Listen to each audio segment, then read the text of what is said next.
Pemuda-pemuda zaman dahulu ini nasya'a fi ibadatillah. Pemuda-pemuda sekarang bukan seperti pemuda-pemuda zaman dahulu. Zaman Nabi Muhammad, sahabat-sahabat Nabi itu rata-rata ketika Nabi Muhammad meninggal umurnya 15 tahun. Abdullah ibnu Abbas, Abdullah ibnu Umar, anaknya Sayyidina Umar ketika Nabi meninggal 20 tahun. Abdullah ibnu Zubair ketika Nabi meninggal umurnya 22 tahun.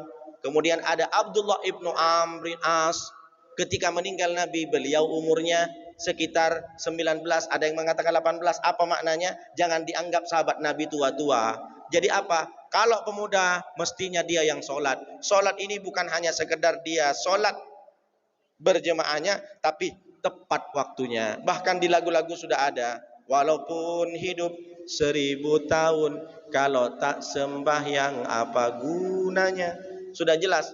Nabi pun juga mengatakan, masalul ladzi yadhkuru rabbahu wal ladzi la yadhkuru rabbahu kamatsalil hayyi wal mayyiti.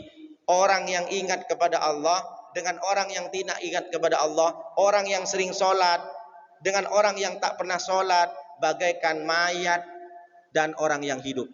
Apa maknanya? Kalau ada orang yang dia badannya sehat, matanya cerah, tangannya kekar, tapi tidak sholat, dia bagaikan mayat, kata Nabi, bukan kata saya. Jadi kalau diumpamakan, kalau ada suami punya istri tak sholat, berarti dia tidur sama mak lampir, Pak. Tidur sama kuntilanak, tidur sama sundel bolong. Kenapa? Karena dianggap sama Nabi dia mayat. Begitu juga kalau suami, kalau istri tidur sama suami yang tak pernah sholat, berarti tidur sama gerandong, tidur sama hantu. Kalau di Cina vampire, kalau di Amerika ghost rider. Jadi kalau kita ada orang yang tak sholat, dia hantu dia. Kata Nabi bukan hantu lagi, mayat. Maka ingatkan sholat, karena sholat ini adalah inna awwala ma yuhasabu bil abdi yaumal qiyamah as-shalah, idza sholat sholal amal kullu wa idza fasadat fasadal amal kullu. Karena pertama kali yang ditanya bukan tentang tetanggamu, yang ditanya pertama kali bukan anakmu, yang ditanya pertama kali adalah sholatmu. Kalau sholatnya baik, semua amal jadi baik. Kalau sholatnya tak baik, semua amal jadi tak baik.